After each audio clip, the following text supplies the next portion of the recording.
Okay, so the other day I'm on Facebook and I see someone say R.I.P. Benchmade, and I'm like, what? I thought maybe they went bankrupt, or maybe there's a fire at the factory or some shit. And they told me what happened, and within 3 minutes of that, it was everywhere. Benchmade lives in Oregon City, resides in Oregon City, and the Oregon City Police Department posted several pictures of them destroying guns. Oh, Benchmade, thank you for helping us destroy guns. Really appreciate it. Blah blah blah blah. Then after the shitstorm, the police department issues another public service announcement saying, "Oh no. Benchmade supports the Second Amendment. We just asked them to destroy some guns for us." And they admitted in their damage control message that these guns were surrendered by law-abiding people. Now, I will be the first one to tell you that legally and morally, guns that are seized from criminals, okay, guns that are used in crime, are either kept in the police evidence locker or destroyed. Okay, you cannot have, say, a murder gun back on the street. And some people argue, well, it's not the gun's fault. So if the gun is used to commit a bank robbery, should the gun go to jail? Well, or should the gun be destroyed? Well, if the gun is used to commit a crime, odds are the bad guy has defaced the serial number on it or something. Because bad guys modify their guns illegally. They cut the barrels down, they modify serial numbers. Some bad guys will fuck with the sear to make it go full auto. You can't do that with a lot of guns today, but there's a couple of Mac 10s and Mac 11s that are easier to make full auto. So odds are the bad guy did something bad with the gun in addition to the crime. Trying to convert it to full auto, cutting the barrel down, most commonly defacing the serial number. That's the most common thing they do. They deface the serial number or they fuck with the firing pin. Those are the most common things they do. So the gun's gotta be destroyed. It's the law, and you very, very seldom see shit like that. I do know that the rifle used to kill Medgar Evers was stolen by the judge at the first trial. That I do know. Okay, I've seen shit like that before. But for the most part, they gotta be destroyed. I also know that guns that are just fucked up entirely must go. Now, sometimes you have a gun that's fucked up, but you can sell it as a parts kit because you may have a rare gun like a Lee Enfield or a fucking trapdoor or a musket or some shit that's very hard to get parts for. So you sell it as a parts gun, and they chop it down to make parts for, my thing broke here.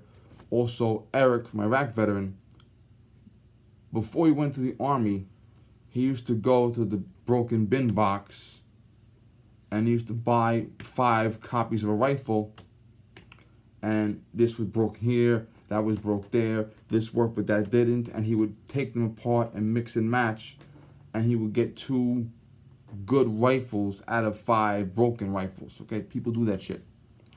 And you might have a gun that's like totally fucked up entirely. It can't be fired again, and you gotta get rid of it. You gotta destroy it. That I understand. But these were guns surrendered by law-abiding people. Now, why would a law-abiding person surrender a gun?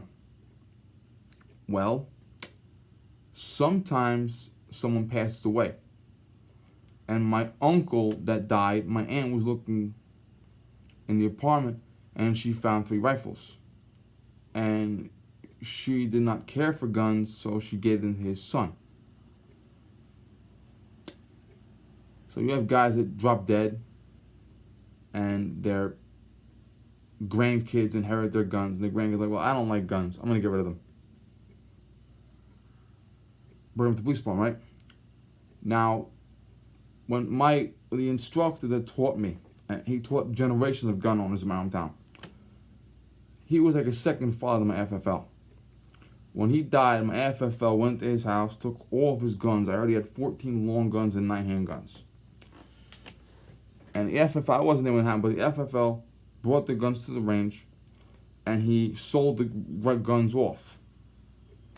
Now, some guns were promised to certain people, like the Colt Detective Special went to the registered nurse. The 1911 went to another guy, but we couldn't find it for a while. We ended up finding it, and he got it. But even though they were promised the guns by him before he passed away, they still paid money for them out of respect. And the FFL sold all the guns, and he gave the daughters, the instructor's daughters, all the money. And he didn't take a dime of that money for himself. Trust me, I tell you that he didn't take a dime. Another person, a very good friend of his, passed away, and he took all the guns to sell them, but he was so upset the guy died that he kept the guns himself out of respect. So you could have a guy die, you don't want the guns yourself, bring them to the police department. Or you could bring the guns to an FFL. The FFL can sell the guns for you, take a commission, and give you the rest of the money. He can do that for you. Now, in my hometown, we have gun buybacks. Now, ironically, my mother's old captain that passed away, after she left the fiscal unit, she went to the community affairs unit. Fiscal unit is civilian employees. Community affairs unit is police employees, police officers working there. Okay, and they used to run the gun buyback program, which she fucking hated. And they would say flat out, you're only allowed to have Yonkers people come in, but they get guys from all over the fucking place. And the gun buyback program is basically bad guys that see the light at the end of the tunnel, and on their way to church to repent their sins, they surrender their illegal gun to the police, no questions asked. Okay? But what you get is, you get guys that inherit someone's fucking gun, and they figure if Grandpa dies and I bring his rifle to the police department today, they take it for free. But if I wait 6 months for him to have the gun buyback program, I get $100 for it. And you have guys that are selling broken guns that are fucking FUBAR, and they sell them for profit. What a waste of money. And you have guys that would come in, I'm not even joking when I say this shit, they would come in and they would bring in a barrel or a trigger group or a butt stock, or they would bring in the fucking wooden furniture. Okay, they would just bring in the fucking part. And the captain used to go curse Blue Street like crazy. The captain would be handing out $100 bills like crazy, and she would be like, "Fuck this shit. I'm just fucking handing out taxpayer money. What the fuck is with this shit?" And one time I said to a captain, I was a college student at the time. I said, "Captain, if anybody gets an SKS rifle, let me know. I'll take it. I'll take it on the low."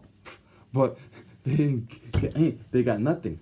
Okay, so these gun buyback programs are bullshit, because you don't get bad guys giving up their guns on the way to church.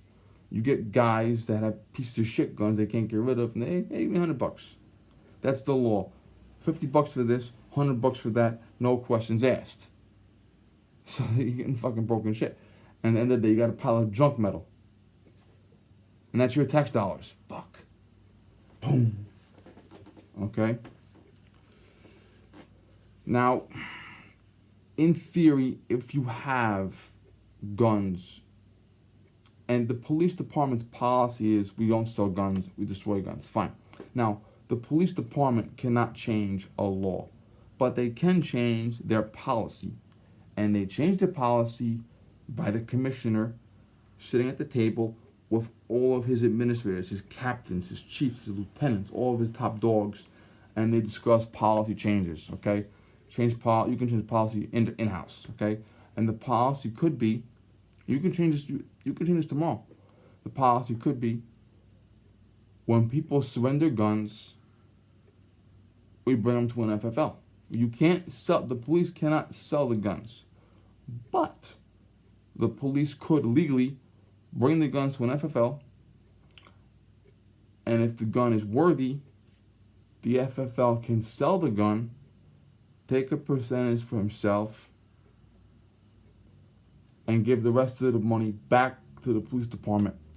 And the police department can incorporate that into their budget, buying notepads, okay, buying shoes, or the city could repatriate it to the hospital.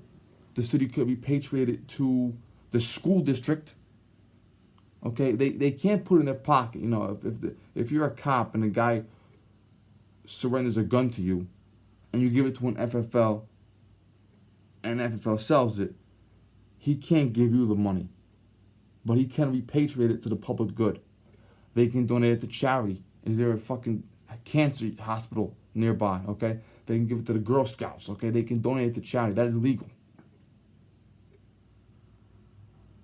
And if the FFL gives all the money to charity and doesn't keep any money for himself, he may be able to write it off on his taxes. He may. You gotta look into that, but you could do that.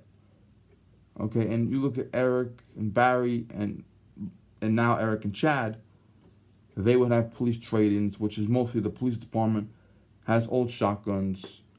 They get rid of them, get new shotguns, and next thing you know, the old shotgun is at Eric's house. Okay? So police departments have done trade-ins, or they've done, you know, give me this, give me that, or, okay, I'll trade you this shotgun for ammunition, and that ammunition will be donated to the police department itself. Okay, I'll trade you this for that, and you give me this to that. Okay? Yeah. You could do that. That's legal. As long as an FFL is involved, it's legal. And as long as you don't pocket the cash yourself, it's legal. Now, obviously, the city attorney would be there to oversee it just in case, God forbid, but it's legal. Now, one of the guns being destroyed was a nice bird shotgun. And as one of our fellow YouTubers said, these bird shotguns are not likely to commit crime. The only time you see a bird shotgun in a crime is when a guy comes home from work, finds his wife sucking his best friend's dick, grabs the shotgun and kills the both of them out of a heat of passion sort of thing, okay? The last fucking thing you're gonna get is a guy doing a fucking drive-by with a fucking bird shotgun, or a guy knocking over 7 with a bird shotgun. It doesn't happen, okay? It doesn't happen, okay? And these bird shotguns are $1,000, $2,000, because you're paying for the wood grain, you're paying for the polishing, you're paying for the decoration, all that shit, okay? And there's a bird shotgun chopped down. Ugh. There's also an SKS rifle chopped down, okay? Now, SKS rifles, I know for a fact that Barry, I'm sorry, Barry, God rest his soul, Barry, I keep saying his name. I know for a fact Eric or Chad or Tim would have gladly taken the SKS rifle, and they would have gladly given $500 cash to the local school district in exchange for that rifle with an FFL transfer, obviously. Okay? I know for a fact that they could do that. I would have done it myself probably, okay? Give me a fucking break here. But there was a question raised. I'll put the link to the video down below. The shotgun, the bird shotgun, was cut directly in half, the barrel. Here's a legal question.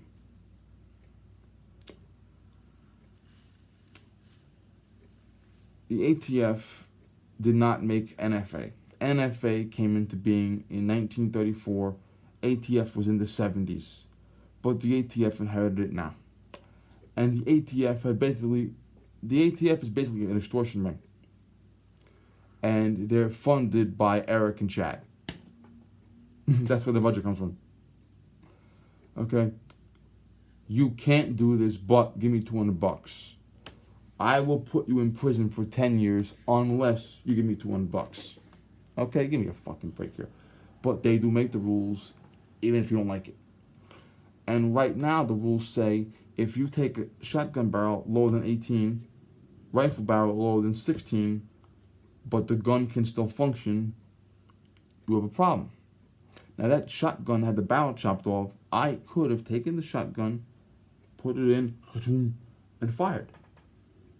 and that other idiot in New York State with the fucking AR-15 A2, he chopped the barrel down. Okay, that cocksucker too. Okay, if the barrel can still function lower than those specifications, it is illegal. Now, what I would do is not destroy the fucking gun, but in theory, what I would do is I would take the gun apart, take either a drill or one of those hydraulic presses or a compound miter saw with a diamond tip blade, and I would destroy the receiver because the receiver is the gun. Everything else is parts. The receiver is the gun. And after I destroy the receiver, I would take the barrel to the compound miter saw with the diamond tip blade, and I would I would cut the barrel as fast as I could, get as many pieces as I could. I would cut it long ways if I could. I would destroy the barrel as fast as I could. Because if I'm destroying the barrel as fast as I can, and if there is no longer a receiver attached to that gun, I think I'm in the clear. I think I am. But that's what I would do. Because I know for a fact if the gun is functioning and the barrel's cut down, I'm in trouble. I know that for a fact. Or you can have the blacksmith forge or the swordsmith forge. You know, they have those. The guys make swords for movies. Okay, there's a channel on here called All Me, AWEME, All Me, and they do Man at Arms Reforged. Okay, they have they're actual knife makers, sword makers. Okay, they had one guy in California, and now they're doing guys in Baltimore, Maryland, where they make swords, axes, real nice shit. Okay, they have forges, they have ovens, they heat the metal to 5,000 degrees and shit. Okay, or a steel mill. Okay, you could take the barrel off the gun, take one of those fucking forges, heat it to 5,000 degrees, drop the barrel in, and it melts right away. Okay, but by just chopping the fucking barrel off, put the gun aside, that's a felony. Sorry, it is. Now, is the ATF going to tackle them? No. But you would be fucked. But it's just stupid, okay? Now, if you could just say no, okay? You're not forced to do it. You're only forced to do it when the judge tells you to. When the judge tells you, you will do it, then you are forced. But if someone calls you and says, may you pretty please with sugar on top destroy these guns. Why am I destroying the guns? Well, they're illegal guns taken from criminals. Okay, good. They're guns that are fucked up and can't be used anymore. Okay, good. Well, their guns are handed by the... No, just say no. Just say fucking no. You're destroying history. Okay? You are destroying history. Now, it's not just guns. It's any fucking thing. Okay? If I had Barbie dolls... Do I like Barbie? No. But I have nieces. My nieces, when they were little girls, played with Barbie dolls. And they would have these $5 piece of shit dolls they would play with and fucking break. And they would have these really nice Barbie dolls with custom, special edition, custom dresses, real nice shit. Okay? And my sister, who was normally not a preserver, would tell my nieces, where is this doll gonna go? On the shelf. And my niece had these nice shelves with all their nice Barbie dolls, and I think they still got them today because they're art. So if I found Barbie dolls, I would say, I don't need these, but they're collectibles, and I should give them to someone who appreciates them. Okay? My mother's best friend's husband has a fucking Browning shotgun, a Browning sporting shotgun that he no longer uses. He will not throw it away because it's a fine gun and he wants it to go to someone that can use it. And we're going to see if we can look into that, but I said I can't use it because I don't fucking bird hunt or something. I can't use it. Otherwise I'd buy it off you, but I can't use it. Okay? And it could be collectible coins. It could be stamps. It could be fucking violins, okay? It could be guitars, okay? If you don't want it, give it to someone else. Okay, I throw nothing away almost. Okay? If I got something, I give it to my superintendent to give it to people in Dominican Republic, clothes and shit, okay? Recycle things, give things, hand things down, okay? Toy Story. I didn't see Toy Story 3 yet, but I have to. Yeah, Toy Story. Okay? Andy outgrows his toys. And what does he do? He gives them to his neighbor's kid. And we all relate to that because all of us play with toys when we were little. And when we're done playing with our toys, we gave them to our siblings, our cousins, our neighbors, the poor. Okay? It's a sin to destroy good things. It's a sin. Okay? We got a fucking SKS rifle, which is the greatest survivalist rifle ever. Period. Period. Why is it being destroyed? You have a bird shotgun, which is beautiful, that some guy could use. Why is it being destroyed? My aunt found my uncle's rifles hidden somewhere in the fucking apartment. I don't like guns. Give them to his son. Okay? Just give it away. Give it to somebody, okay? I have action figures still in the package for years. Okay? I'm keeping them because I'm hoping to get rid of them one day. Maybe if I find a guy that collects action figures, I'll give it to him or sell it to him for a couple of dollars, but I don't want to throw them away because it's just a sin. Don't throw it the fuck away. Don't throw away baseball cards. Don't throw away stamps. Don't throw away gold coins. Okay. Don't throw shit away. Give it to someone that needs it. Okay, you can sell things to museums. You can go to pawn shops. You can go to collectible stores. There are comic book stores, card stores, okay, doll stores, toy stores. There are so many stores that will buy your fucking video games, your video games. There are people. There's a guy on YouTube. His name is James. He calls himself the Nintendo Nerd. He has a channel for video gaming called Nintendo Nerd. No, Angry Video Game Nerd. He has a channel called Angry Video Game Nerd where he reviews all old games and fans send him their games. Fans sell him their games. He has all the regular Nintendo games. He has like every game ever.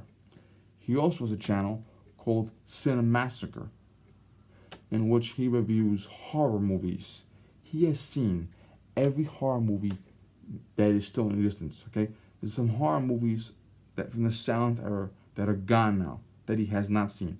But if there's a horror movie where the film still exists, he has seen it, okay? And he collects horror movies. He collects horror memorabilia. He actually turned his basement into an old video store. You know the old video stores in the 90s? Yeah, okay? He actually made a counter. He made VHS racks. And he stores VHS tapes there. Okay? The monster movie classics, the VHS tapes. He still has all of them. Okay, he collects these things. Okay? He'll collect video games. He'll collect horror movies. He'll collect VHS tapes. And he'll display them. And he just looks at them. That's his thing. He has his fucking house, and that's what he does. He sets it up in his house, and he says, wow. And he goes into his basement, and the basement is a fucking 90s video store.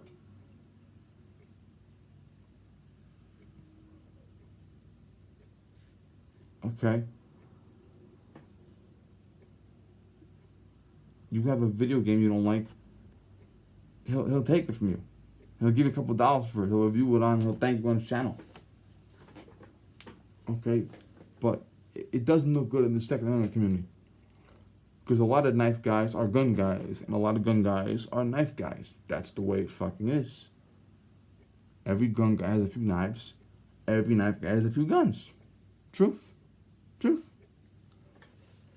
So when you're seen destroying guns, you look like a fucking slave. Okay? People are getting flashbacks of Australia with the fucking bulldozer. Okay? Also, some guys did some looking into their finances. they donate all their money to Democrats. And yes, I know. President Reagan signed this pro-gun bill in 1986, and the senator from New Jersey put the Hughes Amendment at the bottom of the pile, and it went through the law. I know that. I know that President Trump had the bump stock ban, and I know Tim is suing him over it. I know that.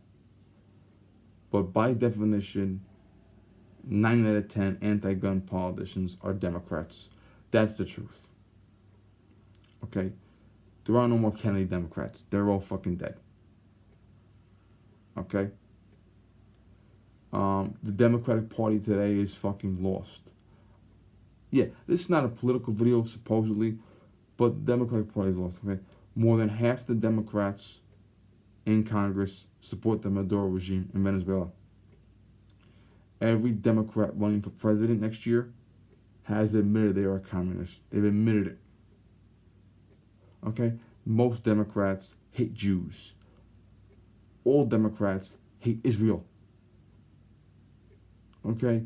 Even Jewish Democrats in both houses of Congress turn a blind eye to anti-Semitism and turn a blind eye to terror attacks in Israel. Okay? There were Jewish Democrats that boycotted Prime Minister Netanyahu when he came to speak for the Senate. Okay?